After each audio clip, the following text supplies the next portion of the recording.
കൊട്ടാരക്കര പ്രശ്നമില്ല. ഇവിടെ ഈ നമ്മൾ നിൽക്കുന്ന വീട്ടിലെല്ലാം അവിടെല്ലാം ഭയങ്കരമായിട്ട് വെള്ളം കയറി, അകത്ത് ഏത് സമയം വെള്ളം കയറാം. ആ ഒരു സാഹചര്യത്തില് രണ്ടൊരു അച്ഛനും അമ്മയും ഉണ്ട് ആ വീട്ടില്. അവരെ നോക്കാൻ ഇല്ലിപ്പോ അവര് വീട്ടിൽ പോവും, അങ്ങ് കോട്ടയത്തോട്ട് പോകും. തിരുവല്ലയിൽ ഉച്ചയോടടുത്തപ്പോൾ കുറച്ച് വെയില് വരുന്നുണ്ട്, പക്ഷേ വെള്ളക്കെട്ടുകൾക്ക് ഒരു കുറവുമില്ല.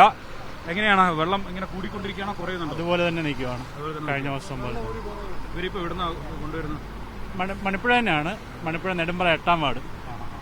2 ദിവസമായിട്ട് അവിടെ ആയിരുന്നു? വീട്ടിലായിരുന്നു.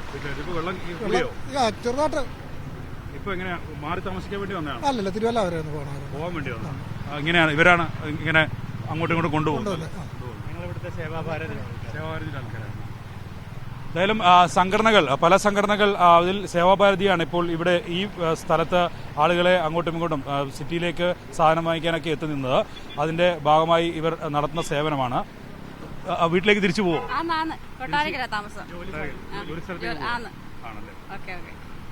കൊട്ടാരക്കരയൊന്നും വലിയ പ്രശ്നമില്ല. ഇല്ല, കൊട്ടാരക്കര പ്രശ്നമില്ല. ഇവിടെ ഈ നമ്മൾ നിൽക്കുന്ന വീട്ടിലെല്ലാം അവിടെല്ലാം ഭയങ്കരമായിട്ട് വെള്ളം കയറി, അകത്ത് ഏത് സമയം വെള്ളം കയറാം.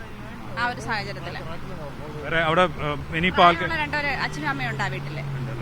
അവരെ നോക്കാൻ ഇല്ലിപ്പോ അവര് വീട്ടിൽ പോവും, അങ്ങ് കോട്ടയത്തോട്ട് പോകും. ഇതേപോലെ വെള്ളം നിൽക്കുക, മഴ വലുതായിട്ടില്ല, വെള്ളം ബുദ്ധിമുട്ടില്ല. ഇവരാണ് എല്ലാ സഹായത്തിനും. കാര്യം ഈ മെയിൻ മണിപ്പുറത്ത് തിരുവല്ല കായംകുളം റോഡ് പണിതില്ലേ, ഇവിടെ 2-3 കലിങ് ഉണ്ടായിരുന്നു, അതെല്ലാം ബ്ലോക്കാക്കി. ബണ്ട് പോലായിട്ട് ഇവിടെ ഈ ഭാഗത്ത് വെള്ളം കെട്ടി കിടക്കാം. ഇവിടെ കരിങ്കൾ അത്യാവശ്യമാണ് ഈ റോഡില്, മെയിൻ റോഡില്, അതായത് അമ്പലപ്പുഴ റോഡില്, തിരുവല്ലാമ്പലപ്പുഴ റോഡില്, കായംകുളം റോഡില് ബണ്ട് പോലായ റോഡ്. മനസ്സിലായി? ഇവിടെ ഈ മഴ പെയ്യുന്നത് മാത്രമല്ല, മഴ പെയ്യാത്ത സമയത്തും ഇങ്ങനെ വെള്ളം ഉയരുന്നത് എന്താ കാരണം? ഇല്ല, മഴ പെയ്യാന്ന് പറഞ്ഞാൽ തോടലാൻ നകന്നു, അതൊരു കാര്യം, പ്രധാന കാര്യം. പ്രത്യേകിച്ച് മഴ വന്നാൽ തന്നെ വെള്ളം ഒഴുകിപ്പോകാൻ സൗകര്യമില്ല.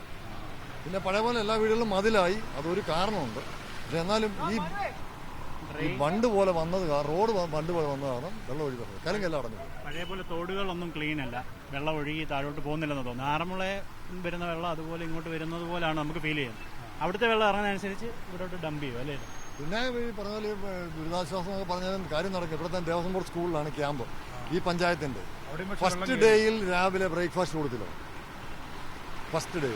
എന്നാൽ മന്ത്രിയൊക്കെ വന്നിരുന്നു അവിടെ, ഞാനും ഉണ്ടാവും സ്ഥലത്തോടെ, ഞങ്ങൾ സേവാഭാരതി ആൾക്കാരൊക്കെ ഉണ്ടായിരുന്നു. അപ്പോൾ ഇവിടെ പഞ്ചായത്തിലുള്ള കല്ലിങ്കൽ ഭാഗത്തൊക്കെ മുഴുവൻ വെള്ളമാണ്. പിന്നിപ്പോൾ അവിടെ സ്കൂൾ സൗകര്യം ഇല്ലാഞ്ഞിട്ട് മാറ്റിക്കഴിഞ്ഞു. നേരത്തെ ആലോചിക്കണ്ടേ, ഇനിയിപ്പോൾ ദേവസ്വം ബോർഡ് സ്ഥലമില്ലാതെ MGM-ലേക്ക് മാറ്റി രാവിലെ എല്ലാവരും. ഇതൊരു കഷ്ടമെന്ന് ആലോചിച്ചു.